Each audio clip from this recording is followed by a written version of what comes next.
So you're thinking about going tiny. It's something that I talk almost daily to potential clients about, the things that you need to know in order to consider this lifestyle. I'll be honest with you, it's not like buying a traditional house. With tiny homes, they're just a bit different and it's not as common. And so you may not know the things that you need in order to start the process. And so I want to share with you 3 things that I go over with people all the time to start the process of thinking of tiny home living. The first is I encourage everyone to really dig in and find a builder that you trust.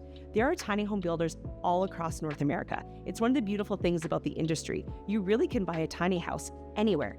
Now, in that, know your builder's priorities and know your priorities.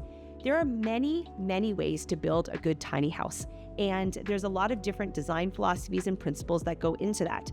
But I really encourage our clients to know their priorities in what they're looking for in a home and to know what their builder's priorities are in building a home. So for us at Fritz Tiny Homes, that comes down to a few things.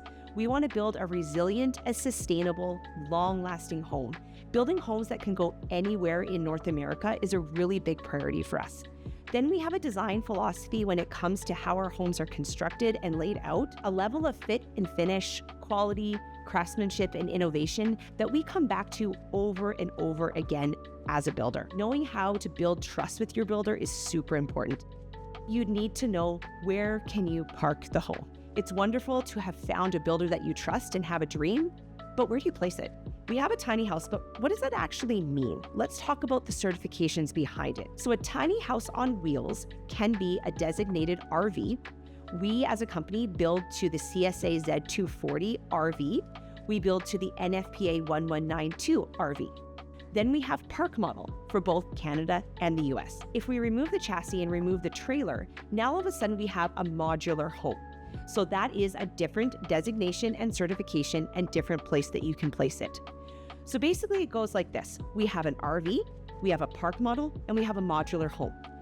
Each of those things can be placed on land in different ways depending on how the municipalities designate those buildings. There are places in North America where you cannot live in an RV 365 days of the year. LA has passed bylaw that allows an RV as a tiny house on wheels to be placed legally in the backyard, fully papered, and all the bylaws attended to. And that's a beautiful, really neat thing. And I look forward to seeing more and more counties and cities pass that sort of bylaw. Other places would allow a park model, and other places may say, no wheels at all, we can't handle that, but you're allowed to live in a small square footage, a small footprint, but it must be built modularly. When we talk modular, that means that the home is built in our facility here in Devon, Alberta, and then delivered to you and placed on a foundation. Typically, those builds would all go through very specific building protocols like you would be building a standard residential home. It just happens to be smaller and dropped on the facility in a couple days. And so when it comes to finding that parking spot, you need to know, are you having an RV, park model, or modular? When it comes to RV and park model, you can look into RV parks, tiny home communities, things like that.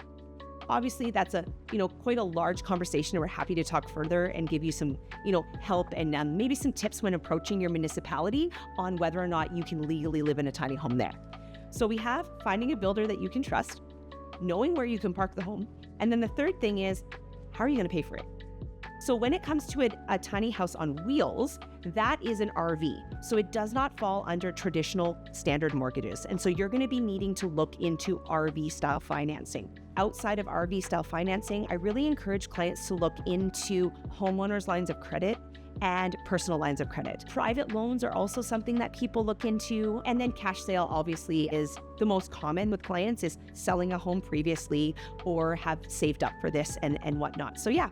Going tiny, think of finding a builder you can trust, know the climate and the priorities of that builder and that they align with you, know where you can park that tiny home, so go back to what the designation is and where we can match that designation with the land or the parking spot, and know where you can finance that tiny home.